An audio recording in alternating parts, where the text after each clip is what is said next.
These discs were designed by German technology in the late 40s. The first ones we know of that were tested out were probably around 47 or 48. They're called VRIL levitation devices. As you can see, they actually fly quite well. Notice the nice V formation. Being typical earthbound Air Force pilots, they're still flying in formation. We understand this technology a little bit because intelligence has shot down some of their ships, learned how they're doing it, and when you hear rumors about how the Americans are building flying discs, what we're doing is playing catch-up to the German technology that's been around since the 40s. Their technology has accelerated tremendously. They make two different types of levitation devices. That's what we're doing out at Area 51. We manufacture the devices in San Diego. They're put together by General Electric. We test them at Area 51. Here's the German disc parked down on the ground at a facility down in Brazil. Here's 4 guys standing next to it down there. There's a whole row of them. You couldn't count how many were down there.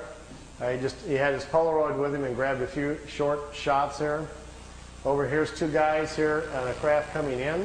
You can see the 2 guys standing here. And down here at the bottom, which I know isn't clear, is one of these old bell-shaped crafts.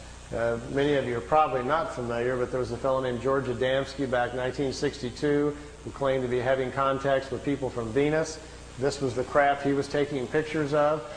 George's contacts were real, but he wasn't having contacts with anybody from Venus. The blonde-haired ladies that were inside the craft were actually from Brazil. That's where the crafts were flying out of. They've been making them down there since about 1947.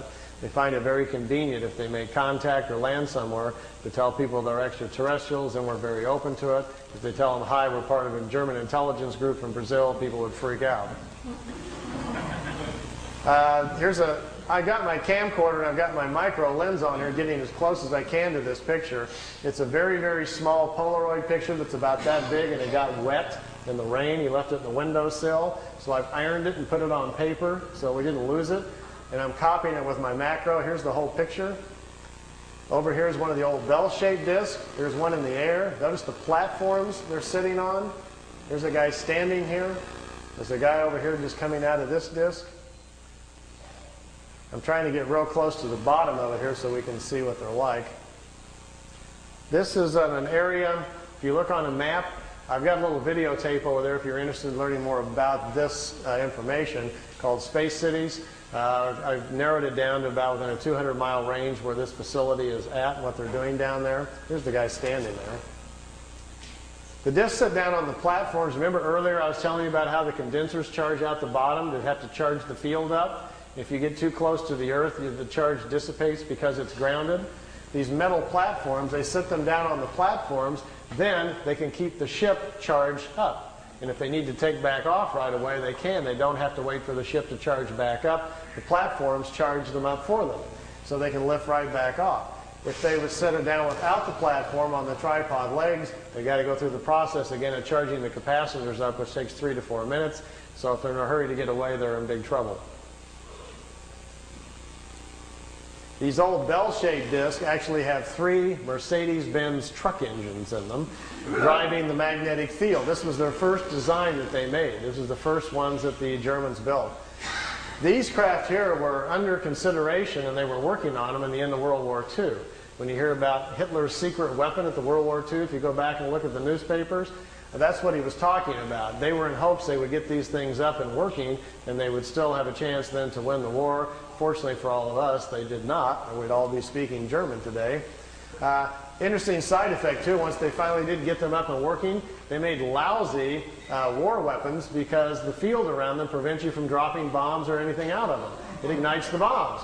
So it took them a while. They don't even have weapons on them for a while, and then they had to come up with other kinds of devices. This was the first pictures I saw from the kid in Florida of his German contacts, and to my knowledge, I still think they're his best and perhaps his only contacts. I think he probably had a couple of contacts from these people. They came, they took him for a ride, it looks like on 1 or 2 occasions, and then perhaps they never came back. So we found this situation on several people around the planet, so it's not an uncommon situation. And this is from ET technology, but it was before 47. It wasn't ET, nothing to do with ET. It wasn't? No, just good old German intelligence figured it out. I can tell you where they got it. It's kind of a long story, but basically it came from German people who had traveled to India to study the concept of the VRIL, the energy of the universe, and they were trying to figure out how to levitate their own bodies to move in time. And they came back and they explained it to people what they were doing in India, how they were trying to travel in time. And some German engineers tried to build a machine to travel in time, but when they turned the thing on and lifted up off the floor instead, they didn't time travel, but it floated. And they stumbled onto the idea of how to make what's called a VRIL levitation device. We think they did that probably the first time and sometime probably around 25 or 27.